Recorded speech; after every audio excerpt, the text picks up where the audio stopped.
The city skyline shimmered under the golden haze of a setting sun. Towering skyscrapers mirrored the brilliance of wealth, ambition, and endless hustle. Inside the 47th floor of a glass-paneled penthouse, Alexander Dane, a 33-year-old billionaire investor, stood motionless, sipping a glass of aged scotch. Behind him, the sleek interior of his home echoed with cold elegance. Marble floors, leather accents, designer furniture, everything expensive but empty. To the public, Alexander was the golden boy of Wall Street, a ruthless genius who had built an empire from nothing. But beneath the tailored suits and sharp interviews was a man haunted by loneliness. His relationships were transactional, his laughter rehearsed, and his heart, armored by trauma he never shared. That evening, as he drove through the less glamorous part of the city to inspect a building for a new project, his car took a detour, thanks to a blocked route. That detour led him to a quiet corner of Rose Alley, a neighborhood known more for its simplicity than safety. There, near a small, dimly lit bookstore, he saw her. She sat on a wooden stool, her hands gracefully weaving threads into a handmade bracelet. Her hair was tied into a messy bun, and her eyes, though strikingly beautiful, were shut, unmoving.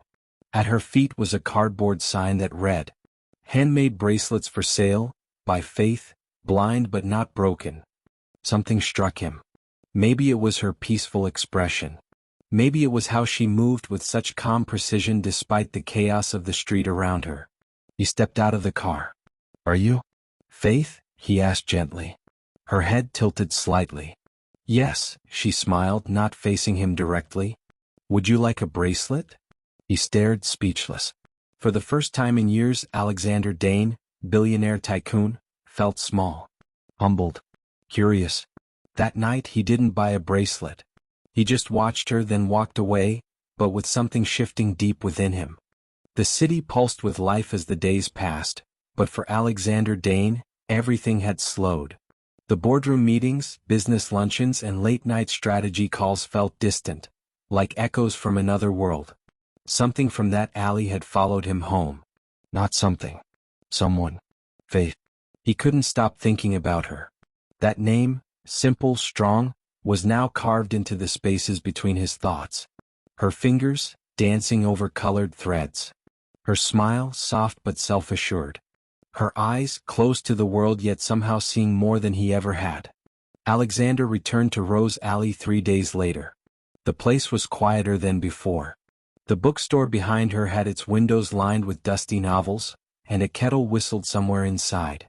Faith sat in the same spot, cross-legged, her hands busy. He stood a few feet away, unsure.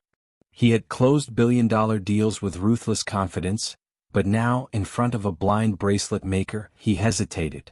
Faith didn't look up, she couldn't, but her smile bloomed all the same. "I remember your footsteps," she said softly. "You're back." Alexander blinked, startled. "You remember footsteps?" She gave a light laugh. "Everyone walks differently. Yours were hesitant the first time. Now they're calmer. Less heavy." He chuckled despite himself. "That's incredible." Faith continued weaving. "I trust sound more than sight. Sometimes I think it tells me more." He sat beside her, unsure why. The concrete was cold beneath his tailored trousers. He didn't care. "What color is this one?" he asked, pointing even though she couldn't see. "Sky blue and lilac," she answered, fingers touching the threads. "It's for someone who's been trapped in glass but wants to break free." His breath caught. "Did you make that up now?" he asked. She tilted her head. "No. I made it for you." For a moment Alexander didn't speak. His eyes searched her face, beautiful in its serenity. Then he said something he hadn't said in years. "My name's Alexander." She nodded slowly. "Alexander," she repeated. "It suits you." They talked until the sun dipped behind the alley buildings. She spoke of sound and scent, of how the world smelled different in summer, how people's moods had voices. He told her stories from his childhood. His mother who died too young, the father who left, the silence he had lived in since. She listened without judgment. Before leaving he asked, "Why don't you go somewhere better?" "This alley, it's not safe." Faith's smile faltered. "This is where I hear the world most clearly." I may be blind, Alexander, but I'm not lost. He left with a bracelet in his hand and a feeling in his chest he hadn't known in years, a pull, a longing. And in her world of darkness, he felt the first spark of light. Alexander Dane's world had always moved at breakneck speed. Stock updates, calendar alerts, midnight calls to Tokyo or Zurich. But lately his mornings were different. Slower, softer. Because now they started with her. He visited Rose Alley almost every day. Sometimes he brought hot cocoa, sometimes fresh bread from a French bakery uptown. She never asked for anything. Yet every time she heard his voice or felt the warmth of the drink in her hands, she lit up like sunrise. Today he brought coffee. Double cream, no sugar, he said, placing it into her outstretched hands. Faith laughed. You remembered. I remember everything about you, he whispered before catching himself. She paused. What does that mean? She asked, her voice teasing. Alexander ran a hand through his dark hair. Means, I'm fascinated by you. She turned her face toward the breeze, listening to the sounds of the alley, cars, birds, footsteps, a distant church bell. I've had people fascinated by my blindness before, she said quietly. It wears off. That's not what I meant, he said gently. I'm not fascinated by your blindness. I'm fascinated by your strength, your peace, your grace. You're the first person who's ever made me feel like I could breathe. Faith didn't speak for a moment. She simply handed him a book. It was an old leather-bound journal. Inside were symbols he didn't recognize, dots arranged in strange little grids. Braille, she said. I write poetry in here. Want me to teach you? He smiled. I'd like that. For the next hour, the billionaire who once ruled boardrooms with an iron fist sat cross-legged beside a blind woman in a cracked alley, running his fingers across bumps on a page and listening to the quiet cadence of her voice. She guided him with patience and encouragement, giggling whenever he got something wrong. You're not bad at this, she said, nudging his arm. High praise, he said, nudging her back. Just then a car pulled up. A sleek black Mercedes. Alexander's driver stepped out and called, Sir, your meeting? Cancel it, Alexander said, never breaking his gaze from Faith. The driver hesitated, then nodded and left. Faith tilted her head. You canceled a meeting for me? He looked at her, heart pounding. I'd cancel the world for you. Her smile trembled slightly, as if her body was trying to believe what her heart was hearing. She whispered, I don't know what you see when you look at me, but thank you for seeing it. Alexander reached out and gently touched her hand. Not to hold it, just to feel it, to connect. And in that touch the world slowed down again. It had been 3 weeks since Alexander first met Faith, and yet he still hadn't told anyone about her. Not his assistant. Not the tabloids constantly speculating about his love life. Not even his closest friend Victor, who'd grown up with him in the same foster home. Because this, whatever it was, felt too sacred to name. Too fragile to display. It wasn't about fame. It wasn't about saving someone. It wasn't even about love, not yet. It was about truth. And Faith, in her quiet little world without sight, somehow saw more of him than anyone ever had. Today he picked her up instead of meeting her in the alley. It had taken 3 days of convincing, but she finally agreed. Where are we going? She asked as she stepped into the car, white cane folded beside her. Somewhere you've never been, Alexander replied, a grin tugging at his lips. She smirked. That describes every place, genius. I'm blind, remember? He laughed. Touché. The ride was peaceful. Alexander narrated everything. The honking horns, the ice cream vendor, the dog that almost chased a bike. Faith laughed easily. She loved words. She told him once that her favorite part of being blind was hearing how people described the world. It let her imagine things in colors and sounds she created in her own way. They stopped at the rooftop of the Silverline Hotel, the tallest in the city. Alexander guided her to a table set with a simple lunch and violins playing softly in the background. Why are we on a rooftop? She asked, tilting her face toward the wind. Because this is my favorite place to think, he said. When I feel overwhelmed, I come here and let the city hum beneath me. I wanted to share it with you. Faith touched the edge of the table, finding her glass of juice. No one's ever taken me to a rooftop before. People assume blind folks don't care about views. Well, he said, I care about the view. And right now mine's perfect. She blushed. Then she asked the question he had feared would come. Why me, Alexander? Why are you doing this? He paused, his hand tightening slightly around his fork. I've known powerful women. Beautiful women. But they all looked at me like I was a prize. Or a project. You don't even look at me. You feel me. You listen. You speak in ways no one ever has. But I'm poor. I'm blind. I live in a box-sized apartment. I don't even know what you look like. He took her hand and placed it gently on his cheek. Then feel me, he whispered. Her fingers traveled slowly, his cheekbones, the light stubble, the tired eyes. She smiled. You're tired? He blinked. What? Your eyes, she said. They feel heavy. He closed them. I carry a lot. I know, she whispered. I may be blind, Alexander, but I see your scars. He turned away, his jaw clenched. I watched my mother die of cancer while my father disappeared to go find himself. I bounced from home to home, built everything from scratch. And now, I still feel alone. Faith reached for him. Not anymore. The rooftop fell silent except for the violins and the distant hum of traffic. In that silence something changed. Something broke, or perhaps something healed. The air in the city had shifted. After days of warmth and laughter, the sky had turned gray, thick clouds gathering like whispers over concrete rooftops. Rain had been promised. Storms were expected. But for Alexander, the real storm was brewing somewhere deeper, in his heart. He hadn't spoken to Faith in 2 days. Not because he didn't want to, but because of what had happened after the rooftop lunch. Something had changed. He had opened up to her, shown her his most fragile self, and in her touch he had felt healing. But healing brought fear. Vulnerability wasn't just new to him, it was dangerous. What if she left? What if she broke his heart, like everyone else? So he hid.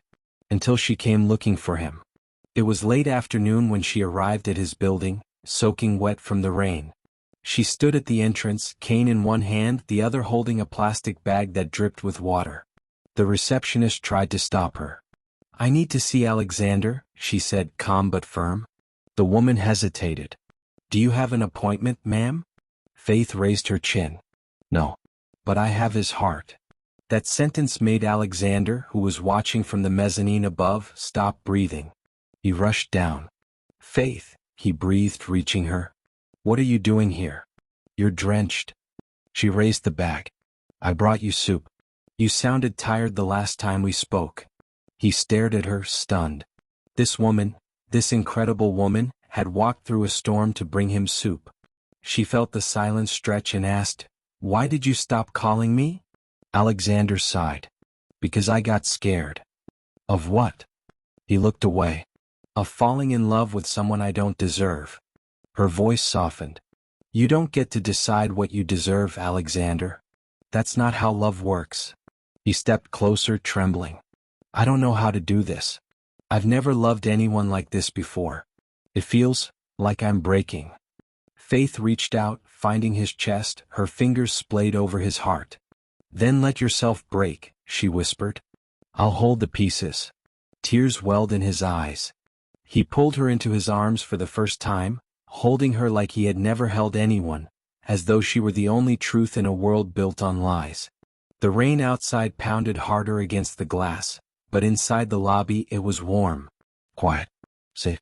Later he took her upstairs to the penthouse. She marveled at the way the floor felt under her feet. So smooth. You live on glass and marble. And yet I never felt grounded until you stepped in. She laughed, touching a wall. Everything smells rich. Leather. Citrus. You even have a scent for wealth. Alexander grinned. It's not mine anymore. It's ours now. Faith stopped. Don't say that unless you mean it. He turned her gently to face him. I mean it. She nodded slowly. Then let me show you my world too. It was the first time Alexander had been to Faith's neighborhood, A tightly packed row of aging apartment buildings that stood like exhausted old men watching a city they no longer recognized. Laundry lines danced between crumbling windows. The smell of fried plantains and engine oil filled the air. Children played barefoot with sticks and laughter, their joy bouncing off rusted walls and puddles from last night's rain. Alexander's Bentley parked awkwardly on the side street, drawing stares. His driver looked nervous. Alexander didn't care. He was here for her. Faith led him up the narrow stairs of her building, cane tapping softly. On the third floor, she unlocked the door with practiced ease. "This is home," she said simply, stepping aside so he could enter. The apartment was small, one room divided by a floral curtain. A kitchen on one side, a worn couch on the other, and shelves lined with jars, books, and small beaded artworks. The walls were covered in soft fabrics and handmade textures she could feel. It smelled of lemongrass and lavender. Alexander stood still. "It's beautiful," Faith chuckled. "It's tiny." "No, it's warm. It feels like someone lives here." He looked around and saw a framed photograph of a younger Faith. Her eyes were open. She was smiling with two women beside her, one elderly, one about her age. "That's my mother and my sister," she said, sensing his gaze. "Mama passed last year. My sister moved up north for work. So it's just me now." He turned to her. You could see before?" She nodded. "I went blind at 17. Glaucoma. We couldn't afford surgery." A heavy silence settled. Does it hurt?" he asked gently. She shook her head. "Not the blindness. The forgetting hurts more. I can't remember what red looks like. Or my mother's eyes." Alexander knelt in front of her, taking both her hands. "You'll never forget what love feels like," he said. "That's the one thing I'll never let you lose." She didn't speak. Just pulled him into a hug so tight it felt like she was holding on to air that was slipping away. That night, Alexander stayed. He helped her cook rice and beans, following her instructions. They laughed at how clumsy he was. He burned his thumb. She kissed it. He spilled water. She wiped it with a dish towel and then accidentally hit his face with it. They laughed until they cried. Later, he lay on her old couch, staring at the cracked ceiling while she rested beside him, her head on his shoulder. "Do you think we'll make it?" she whispered. Alexander turned to face her. "I don't think." "I know." Outside the window, the city buzzed like it always did. But in this little corner of the world, two hearts found peace in the quiet truth of each other. The next morning, the world found out. A blurry paparazzi photo made its way across every major gossip site. Alexander Dane spotted in slum apartment with unknown woman. Another headline screamed, "Billionaire in love with a blind bracelet seller?" And then, Dane's dangerous romance, charity or infatuation? Within hours his phone exploded, calls, texts, emails. His PR team was furious. "Alexander, this could sink our next merger. We need a statement immediately. Is this some kind of image stunt?"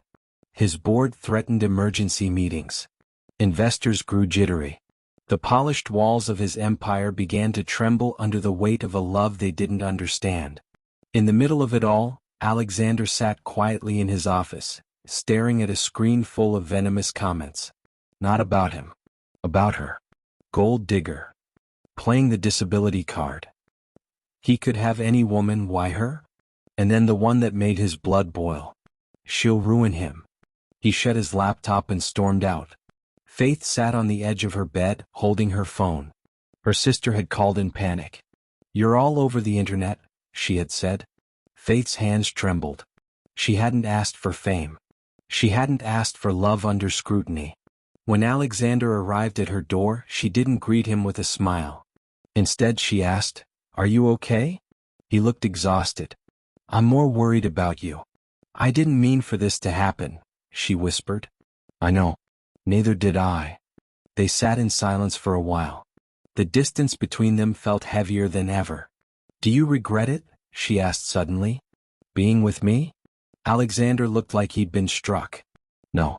But I regret not preparing for the world's cruelty." She stood up, pacing slowly. "I don't belong in your world, Alexander. I don't wear designer dresses. I can't smile for cameras. I can't even see what people are saying about me, only feel it through the cracks it's leaving in you.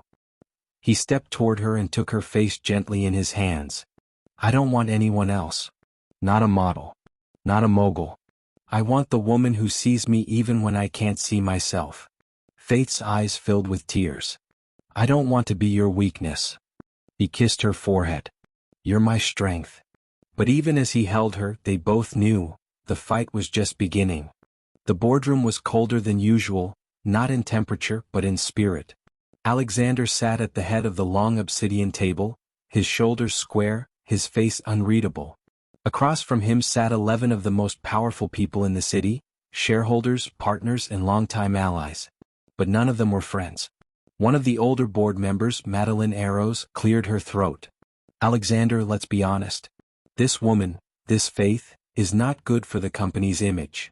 She's not a scandal, he said, voice calm but steely. She's a person. One I love. Murmurs filled the room.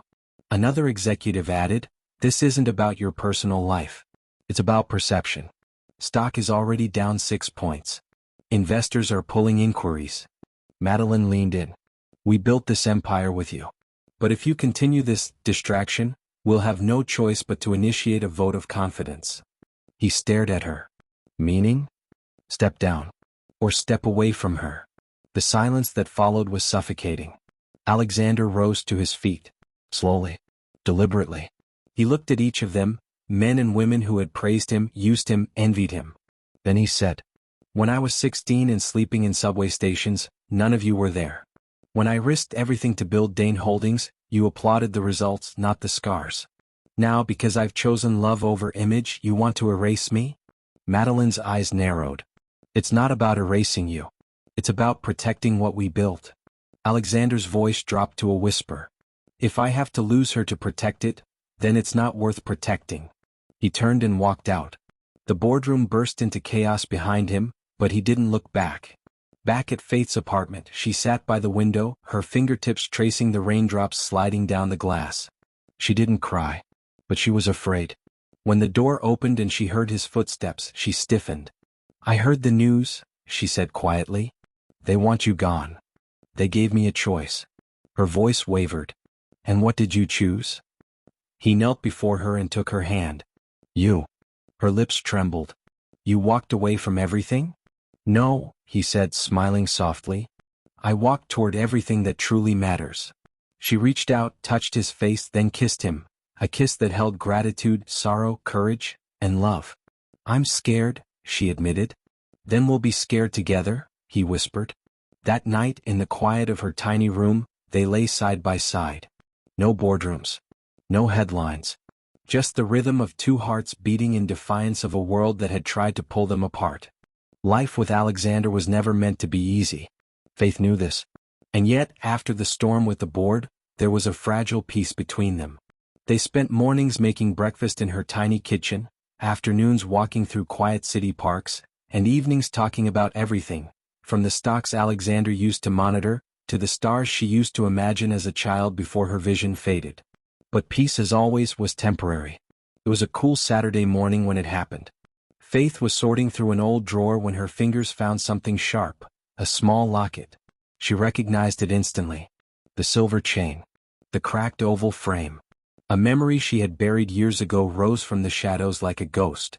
Inside was a photograph. Not that she could see it, but she remembered. It was her, and Jeremiah. Her ex-fiancé. The man who vanished when she began to lose her sight. She had loved him. Trusted him. And when she needed him most, he disappeared with no warning, no goodbye, just silence. He had been her first heartbreak. The wound she never thought she'd heal from. That night she didn't tell Alexander. But fate did. Alexander was in a bookstore downtown when a tall man in an expensive jacket approached him. His jaw was sharp, his voice smug. Alexander Dane, the man said. Didn't think I'd find you so easily. Alexander looked up. Do I know you? The man extended a hand. Jeremiah Kalu. I used to be very close to Faith. Alexander's eyes narrowed. Used to be. I was her fiancé, before she went blind. Before she turned into a charity case. In one swift motion, Alexander grabbed the man by the collar and shoved him into the bookshelf. Books tumbled. You walked away from her because she went blind? He growled. Jeremiah smirked. She was weak. Useless. You'll get tired of her too. Alexander's voice turned deadly. Say another word and I'll make you blind. Security intervened, pulling them apart. Later that evening, Alexander returned to Faith's apartment. She was sitting on the couch, clutching the same locket. She knew. He found you, she whispered. Yes, Alexander said, voice shaking. He did. Faith sighed. I should have told you about him. He left me when I started to lose my sight. Said he couldn't watch me fade. Alexander's jaw clenched. You don't owe me anything about your past. But I swear to you, Faith, if he ever comes near you again. She reached for his hand, calming him. I don't want revenge, Alexander. I just want peace. And closure. He nodded. Then we'll get it. Together. A week later, Faith stood across from Jeremiah at a quiet cafe with Alexander by her side. She didn't raise her voice. She didn't cry. She simply said, You left me because I became something you couldn't see. But someone else stayed because he could feel me. That's the kind of man I deserve. Jeremiah scoffed. I made a mistake. Faith smiled sadly. Yes, and I've already forgiven you. But I'll never forget what you taught me, that blindness is not weakness, but walking away is. And just like that, she walked out, Alexander's hand gently guiding her into the light of a future she now chose. Weeks passed. The media storm had faded. Jeremiah was gone. The board of Dane Holdings quietly settled into new leadership without him. And in the little world Alexander and Faith had built together, full of quiet routines and meaningful silences, everything looked fine. But it wasn't. Not entirely. Faith could feel it. He was growing distant again. Subtle at first, shorter answers, lingering stares out the window, calls taken in the hallway. One night, she reached across the dinner table and took his hand. You're somewhere else, she said softly. Alexander didn't lie. I'm scared. Of what? He looked at her, and this time, there was no armor in his voice. Only rawness. Of being the reason you never see again. She blinked. What are you talking about? He pulled out a thin folder and placed it in her hands. It was her medical report. There's a treatment. A new experimental surgery. It could restore some of your sight. Her hands trembled. But we couldn't afford. He interrupted gently. I already paid for it. Faith sat frozen. You didn't even tell me? I didn't want to give you hope if it failed, he admitted. But now the hospital is calling. They want to schedule it. Silence. Then she whispered, I don't know if I want it. His eyes widened. You what? I've lived this way for 10 years. I've learned to be this way. What if I come out of surgery and everything changes? What if I open my eyes and I can't recognize you anymore? Alexander's voice cracked. Faith, I want you to see me. Not just with your heart. With your eyes. She shook her head. But will you still love me when I do? When I'm not the mysterious blind woman in the alley? When I see your flaws? He stood pacing. I'm not trying to save you. I just want you to have the choice. I already made my choice, Alexander. I chose you. He knelt beside her again. Then let me choose you back, not just in this moment, but for all the tomorrows where you can see. Tears slipped down her cheeks. I'm terrified, she whispered. So am I, he said, brushing the tears away. But love isn't about being fearless. It's about leaping anyway. That night they didn't sleep. They talked and cried and held each other through the sunrise. And 1 week later, Faith was in a hospital bed, hands clutching Alexander's tightly as the doctors prepped her for surgery. I'm right here, he said softly. Even when you open your eyes, I'll still be right here. She smiled. Then I'm ready. And with that, they stepped into the most uncertain chapter of all. Everything was quiet. The kind of silence that hangs in a hospital room just before a miracle or a heartbreak. Alexander sat at Faith's bedside, her hand in his, the monitor beeping steadily beside them. Her eyelids were still bandaged, a soft white cloth wrapped carefully around her head. She stirred. Alexander, she whispered, her voice dry. He leaned closer. I'm here. How long? 4 hours since the surgery. The doctor said everything went as planned. We wait until morning to remove the bandages. Faith nodded slightly, her hand squeezing his. Are you scared? He asked.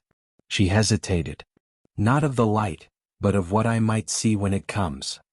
He kissed her hand gently. Whatever happens, you don't have to face it alone. The next morning arrived with soft golden sunlight pushing through the hospital blinds. The doctor walked in and greeted them with a calm, encouraging smile. You ready, Miss Faith? Faith sat upright, her entire body tense. Alexander stood beside her, his hand on her shoulder. The doctor began unwrapping the gauze slowly, gently. Each layer peeled away with silence and breathless anticipation. Finally, her eyes were revealed. They fluttered, then opened. At first, everything was blurred, colors and shapes melting together like watercolors in rain. Her fingers gripped the sheets. Take your time, the doctor said. She blinked. Blink again. Slowly, slowly the world began to sharpen. And then, she saw him. Alexander. Standing just inches away. His face, the strong jawline, the tired eyes, the gentle lips, trembling with emotion. You, she breathed, her voice cracking. He smiled, eyes shimmering with tears. It's me. She reached for his face. This time not to feel it, but to confirm it. Her fingertips traced what she had memorized long ago. Now she could see what she had always felt. You're more beautiful than I imagined, she whispered, laughing through the tears. He chuckled, brushing her hair from her face. You're the beautiful one. The doctor stepped out, giving them a moment. Faith looked around the room slowly, overwhelmed, stunned, grateful. The colors, the shapes, the light. And then her eyes returned to Alexander. I don't know this world, she said. I have to learn it all over again. He sat beside her, kissing her knuckles. Then we'll learn it together.